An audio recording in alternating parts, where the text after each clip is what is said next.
In my sophomore year of high school, I had my first encounter with a stalker.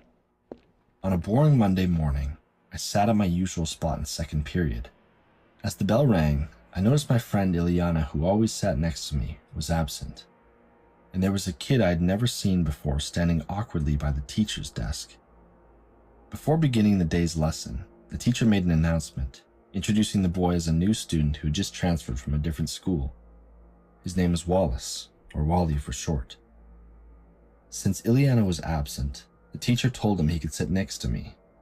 I wasn't happy about it, but I tried to be nice and introduce myself. His face lit up when I spoke to him, which made me think I was doing a good thing. In hindsight, I wish I had just ignored him. Almost immediately, Wally went from stiff and silent to not shutting the hell up. He kept talking to me during class, loud enough for everyone to hear, causing enough disruption that the teacher had to tell him to be quiet multiple times. He even followed me to my next class, but thankfully he wasn't in it. I complained about him to the girls in third period, though of course, nobody had heard of this kid yet, so they didn't understand how annoying he was. Come lunchtime, the friends I sat with saw everything. About 5 minutes after I got to my table, Wally showed up completely uninvited and plopped down right next to me, literally pushing one of my friends out of the way. I swear, we told him he was way out of line, but he took it as a joke, saying he had to sit with us because I was his best friend. He went on and on about how he had talked all through second period, which is technically true, but not in the way he made it out to be.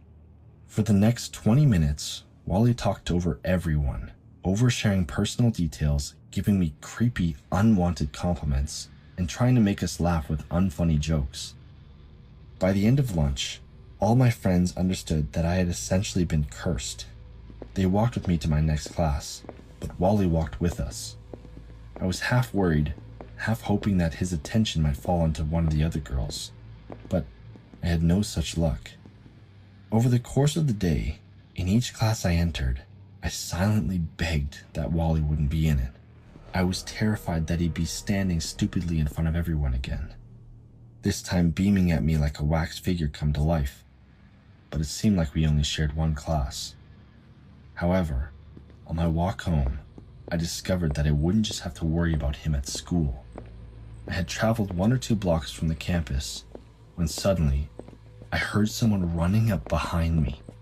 I turned around in fear that I was about to be trampled or stabbed or kidnapped. But then it was just Wally, which was not any better.